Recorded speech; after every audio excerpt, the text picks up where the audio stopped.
جو شریعت نے جو بتایا وہ بالکل اسی طرح بتایا ہے کہ ایسا ہوتا ہے.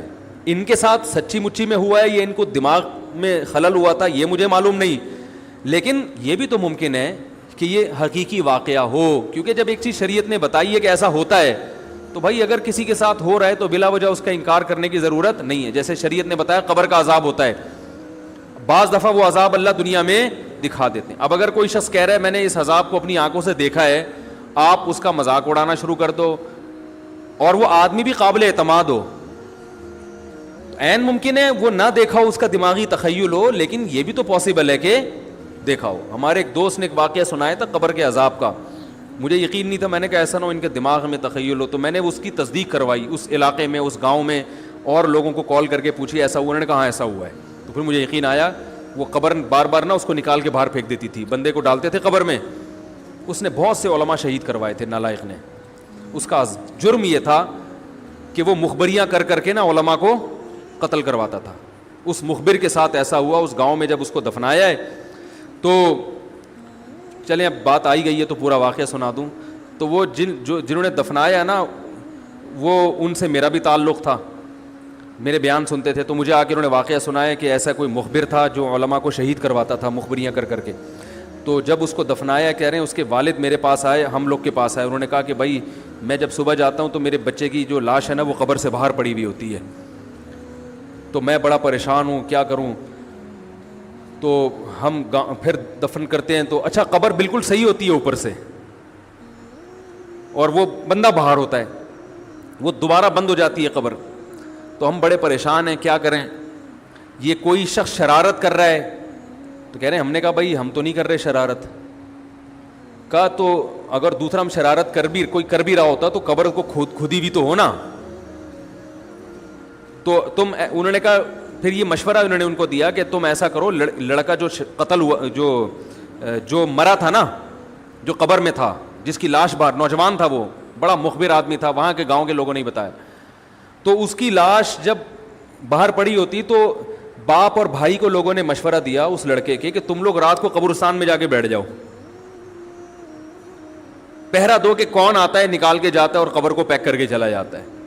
تو وہ صاحب مجھے بتا رہے تھے کہ اگلے دن وہ چیختے ہوئے آئے ہیں, چیختے ہوئے, باپ اور بھائی جو ہے نا, کہہ رہے ہم نے رات کو منظر دیکھا کہ پہلے ہمیں رات جب اندھیرا ہوا ہے نا تو قبر کے اندر سے چیخنے کی آواز آئی, اور ہمارے سامنے قبر کھلی ہے تو ہم نے اس لڑکے کو دیکھا کہ آگ جل رہی ہے اس کی لاش پہ, اور وہ ایسے ایسے اپنے سر کو پیٹ رہا ہے. کہہ رہے ہم تو خوف کی وجہ سے بے ہوش ہو گئے, ہمیں نہیں پتا اس کے بعد کیا ہوا. ہوش میں آیا تو وہ لاش باہر پڑی ہوئی تھی. تو میں نے کہا یار پھینکو بھی دنیا میں کم نہیں ہوتے. تو میں نے پھر تصدیق کے لیے ایک دو لوگوں سے رابطہ کیا, انہوں نے بتایا کہ ایسا ہوا ہے ہمارے ساتھ. تو یہ جو ترکی کا جو تھا نا اتا ترک, وہ مصطفیٰ کمال کو میں اکثر بیچارے کو کمال اتا ترک جو ہے نا, تو وہ غلطی سے کئی دفعہ میں نے کمال اتا ترک کے چکر میں مصطفیٰ کمال کا واقعہ بیان کر دیا. وہ مصطفیٰ کمال کا نہیں ہے, وہ کمال اتا ترک ہے. تو بھائی مصطفیٰ کمال اگر سن رہے ہو تو پیشگی معذرت. تو کمال اتا ترک کا بھی یہی ہوا ہے, مسلمانوں کا قاتل تھا, علماء کا قاتل تھا, ترکی سے خلافت اسلامیہ کو اس نے ختم کر دیا.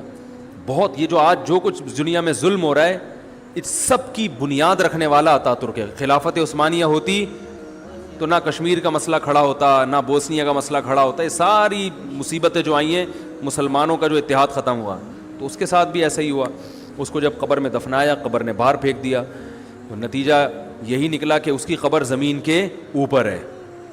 تو وہ جو اس کے فالوورز ہیں وہ کہتے ہیں دیکھو ہمارے حضرت اتنے پہنچے ہوئے ہیں کہ اوپر دفن ہے. تو جو بوڑھے بوڑھے لوگ ہیں نا ترکی کے, وہ آپ کو بتائیں گے کہ یہ محترم کو زمین نے قبول نہیں کیا, نکال کے باہر. تو بعض دفعہ قبر خود بتا دیتی ہے, بعض دفعہ. اچھا مجھے چلیں چھوڑیں, بات سے بات نکل جائے گی, وہ ہمارا موضوع رہ جائے گا. تو فرشتہ کہاں پہنچا, قریب, ہاں واپس چلا گیا تھا فرشتہ, ٹھیک ہے. تو وہ بالکل قریب آ کے واپس چلا گیا. تو ایسا ہوتا ہے, بعض دفعہ ہوتا ہے, ایسے واقعات ہیں بہت سارے. تو اصل بات کیا چل رہی تھی جو میں یہ واقعہ یہاں پر لایا ہیں, ہاں حروف مقطعات کی بات چل رہی تھی, روح کی بات چل رہی تھی, روح کی. تو اسی طرح روح کی حقیقت کیا ہے یہ ہمیں معلوم نہیں ہے, لیکن ایک ہے, اس کا جسم نہیں ہے, وہ ہلکی چیز ہے, وہ سیکنڈوں میں سفر کرتی ہے وہ, تو وہ ہمارے جسم سے نکلتی ہے. نیک لوگوں کی روحیں فرشتے نکالتے ہیں, برے لوگوں کی روحیں وہ عذاب والے فرشتے نکالتے ہیں. والنازعات غرقا والناشطات نشطا والسابحات سبحا, قرآن میں ہے نا, قسم ان فرشتوں کی جو روح کو سختی کے ساتھ نکالتے ہیں. والناشطات نشطا, قسم ان فرشتوں کی جو روح اور جسم کا بندھن صرف کھولتے ہیں. یعنی روح تو نکلنے کے لیے تیار ہوتی ہے, جب وہ آخرت کی چیزیں دیکھتا ہے نا انسان مرتے ہوئے, اور جنت کی اور وہ نعمتیں اس کو نظر آتی ہیں, تو روح تڑپتی ہے کہ میں اس جسم سے آزاد ہو جاؤں, لیکن آزاد ہو نہیں ہوتی. فرشتے صرف اس روح اور باڈی کا جو ایک گرہ ہے اس کو کیا کرتے ہیں, کھول دیتے ہیں, اور وہ آزاد ہو جاتی ہے, خوش ہوتی ہے. اور ایک روح وہ ہوتی ہے کہ وہ جب آخرت کے مناظر دیکھتی ہے تو وہ باڈی میں گھسنے کی کوشش کرتی ہے, تو فرشتے کیا کرتے ہیں, اس کو نزع کرتے ہیں, کھینچتے ہیں. اس کی ایک مثال دی ہے بعض صحابہ نے کہ جیسے مخمل کا کپڑا جھاڑیوں میں پھنس جائے کتنا مشکل ہے اس کو نکالنا, تو ایسے برے آدمی کی روح کو گھسیٹ کے نکالا جاتا ہے. تو حقیقت ہے, سائنس یہاں تک نہیں پہنچی, تو یہ اس کی علامت نہیں ہے کہ یہ حقیقت کے خلاف ہے, بلکہ اللہ نے قرآن میں فرما دیا وما اوتیتم من العلم الا قلیلا, ہم نے تمہیں علم بہت تھوڑا دیا ہے, بہت تھوڑا دیا ہے.